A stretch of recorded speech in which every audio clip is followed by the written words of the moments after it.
I am going to be making some Halloween treat cones. I am just going through all of my paper pads, all of my Whimsy paper pads to see exactly what I have and what I think will make really cute cones.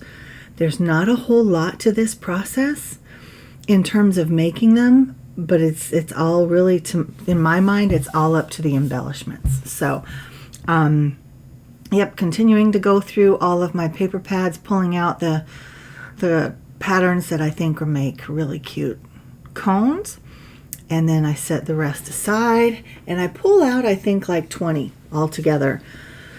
I don't use all of them. This took me probably 4 hours just because I get into the zone and I'm just making, and I forget that I'm making so many. And I think I made about a dozen. I could be wrong, but I made quite a few. So I chose the ones that I wanted to work with, and then I just start by rolling it up, right? I want to loosen up the fibers in the paper, and the Whimsy pattern paper is pretty heavy duty. I don't know the weight of it. I'm sure it says somewhere. I don't have it in front of me as I'm doing this voiceover, but if you have any, you know it's pretty thick. So this rolling it out for me is really helpful. And when I roll it out, I roll it from corner to corner. And you'll notice I didn't do any cutting. I didn't do any trimming. I didn't use any kind of template or anything like that. I just simply rolled it from corner to corner. And it'll take some practice, right? It'll take a few times before you get it the way you want it. But I think when I overthink it is when it gets hard. When I'm just rolling, they come together pretty quickly and pretty easily. Now this one, I won't even lie, I had some trouble with because I was rolling in a way that almost went side to side versus corner to corner. So here I'm figuring it out, the corner to corner piece, and it starts to come together. And you can make them as wide or as narrow as you want. It just depends on your paper and if you're trying to line up patterns and whatnot. Now, I did not worry about lining up any patterns. I just wanted to get it glued down and get the conical form shaped. That is all that I was working on. Can I just say before we go further, this one, this black and white polka dot one, becomes my favorite. I mean, I'm already a black and white girl. I love it. I love a polka dot. I love a check, which that's not, the other side isn't really a check. It's more of like a scribbly basket weave sort of visual texture. I don't even know how to say it. But here I've done the same thing with all of these, and they are just piling up and piling up. And that's when I said, okay, enough. So we set the rest aside. Then I pulled out my trims. Now, if you have watched any of my haul videos this season, you know that I came home from Michael's with 3 bundles of trims for Halloween. I think they had 6 different options. I brought home 3. And it's a lot of trims.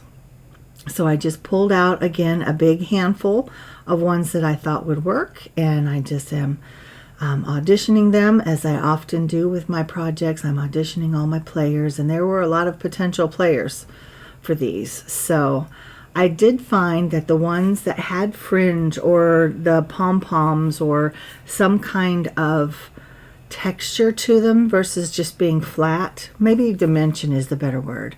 The ones that have dimension are the ones that I ended up using. Some of them I did use more than once, but for the most part, all of the ones with pom-poms or dangles or fringes, they all got used. So this is definitely a smaller fringe on this one. I love these pom-poms and the dangles, and then these smaller pom-poms. And then this larger fringe, and I just think they turned out so cute. Now off screen, I used my, I don't even know what it's called, my crocodile, and I punched holes, and here you can see that I am using the crocodile to put in the little grommets. Are they called grommets? What are they called? They're not called grommets. Y'all tell me downstairs in the comment section. What are these things called?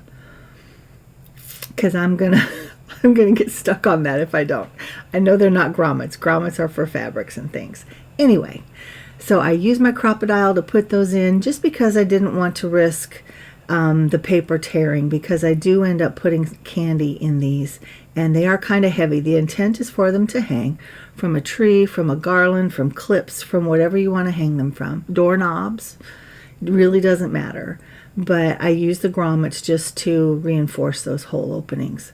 So here I did that with all of them. I used either black or brown twine to make the hangers, and some of them I wasn't able to get the grommet things in properly, and so I ended up taping the knots on the inside just so that they wouldn't come out. So I'm hoping that those don't tear once they get candy in them. I mean, they haven't so far, but anyway, off screen again, I die cut the circles, the scallop circle, as well as the two smaller circles from the Pearson Stitch circle dies. And then I cut out, or I stamped and colored and cut out these adorable images from the Primitive Halloween stamp set. This is one of my favorites. Maybe one of my favorites ever. I was pausing to consider, is it my favorite of this year, or is it a favorite from ever? It's from ever. These Prim images are just so fun and kind of funky, and I don't know, I fell in love with them. So here I went ahead and I ran to the store and got some candy, and now they are all full. And I had them hanging on my Halloween tree in my dining room. I had the tree all lit up, had the spooky vibes going, and they just look so cool. Now this is not the best scenario, right? These are a little heavy for this tree, and what I cut out at the very end is that the whole tree fell over. So if you're going to hang them on a tree like this, make sure that you can hang them all around so it's balanced and it doesn't fall over, because it was a bit of a disaster. But I cut the film right before that, so you don't see that, but you do see how cute they are before the tree falls. And again, just a quick look at what they looked like before I filled them with the candies, and I just think that they're adorable. And here I have them filled with candies, and I have them by the window so we can see how pretty they are in that bright sunlight. And I'm filling the basket kind of row by row, and they just look so happy and so sweet, and I love them. They just make my heart smile. So you guys tell me what you think. This was a quick and easy project, really. It doesn't take long to do just one, but when I did a dozen, it took a little bit longer, because there is the coloring involved, there's the die cutting involved, there's the layering and the gluing and all of that of the different, what are we calling them, like rosettes basically. So, but it was definitely a labor of love, and so fun and so easy, truly so easy.